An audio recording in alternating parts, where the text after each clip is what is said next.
अब मुझे रविवार को दफ्तर में काम था, इसलिए मैं दफ्तर चला आया और मामी जी से कहा कि मामी जी मुझे रात में आने में लेट हो जाएगा और मैं खाना खाकर आऊंगा। तो मामी जी बोली कि दीनू, अगर ज्यादा लेट हो जाओ तो यह डुप्लीकेट चाबी अपने पास रखो। तो मैं डुप्लीकेट चाबी लेकर दफ्तर चला गया। फिर मैं रात को करीब 1 बजे घर पहुंचा और डुप्लीकेट चाबी से दरवाजा खोलकर जब अपने कमरे में जाने लगा तो मुझे मामी जी के कमरे में से कुछ आवाजें सुनाई दी। फिर मैंने दरवाजे से अंदर झांक कर देखा तो अंदर उनके पड़ोसी अंकल उनकी जमकर खुदाई कर रहे थे।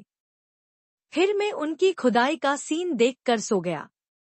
अब मैं सुबह नहा धोकर जब नाश्ता कर रहा था तो मामी जी ने पूछा कि दीनू, तुम रात को कब आए थे? तो मैं बोला कि मामी जी रात करीब 2 बज गए थे।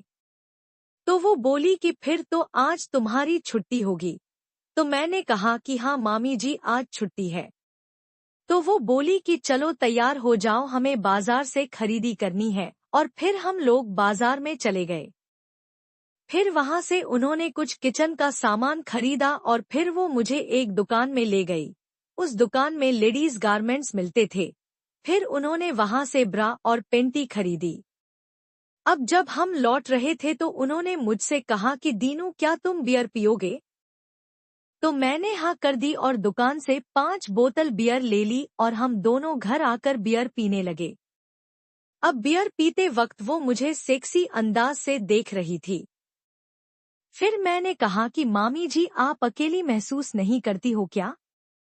तो वो बोली कि क्या करूं, कोई उपाय भी तो नहीं है। वैसे मैं खुले दिमाग की महिला हूँ, मेरे विचार बहुत खुले हैं। तो मैंने कहा कि वो तो मैं समझ गया हूँ। फिर जब मामी जी ने एक बोतल पी ली तो उन्हें नशा होने लगा।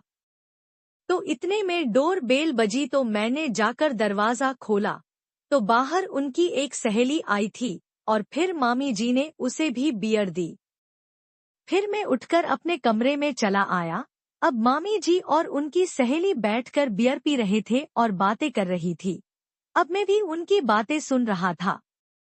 मामी जी, और रेखा, क्या हालचाल है?